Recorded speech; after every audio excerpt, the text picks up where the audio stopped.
అనంతపూర్కి పోయినావా? సరే ఏం లేదు, నాకు ఇక్కడ ఇసుక డంపింగ్ చేసి పెట్టుకున్నారు, చాలా మంది ఇల్లీగల్ మైనింగ్ చేస్తున్నారు. ఇప్పుడే మనుషుల్ని పంపించి నాకు సీజ్ చేయించి దీన్ని మున్సిపాలిటీ కిందకి వేయించండి. నందల్పాడు ఏరియాలో నీకు ఫోన్ చేసి చెప్తా చూడు ఎగ్జాక్ట్ లొకేషన్. ఇప్పుడు ఆంజనేయ మంజం బ్యాక్ సైడ్ ఇమీడియట్ గా చెప్పండి. మీరు మళ్ళీ డిలే చేసి లేదు, ఈ రోజే అయిపోవాలి ఇప్పుడే.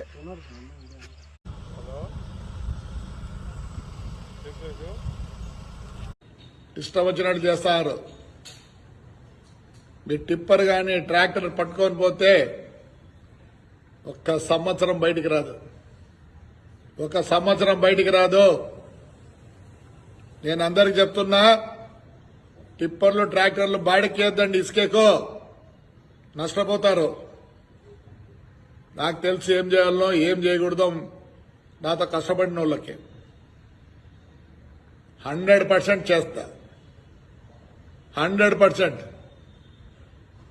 ఎస్పెషల్లీ మా కౌన్సిలర్ మటుకు వదిలేదు, వాళ్ళని నాతో పాటే ఉంటారు. రైట్, చేయాలా, కంపల్సరీ నేను నా కౌన్సిలర్లకు చేయాలా,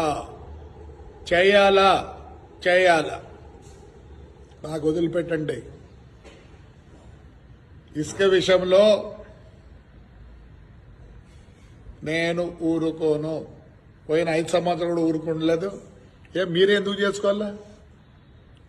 ఏమి ఒక పని చేద్దాంలేండి, అంతా ఒకసారి వేసి అందరికి పంచుతాంలే. పాపం ఒక్కడే చేసుకోవాలా? దగ్గర 40 పేర్లున్నాయి. భద్రం, దయచేసి ఇసుక విషయంలో నన్ను క్షమించండి.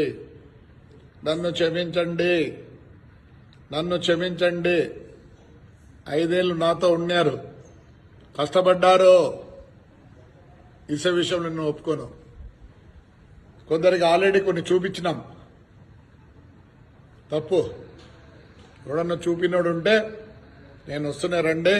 తప్పకోకుండా నా డ్యూటీ. నేను మిమ్మల్ని మరవను.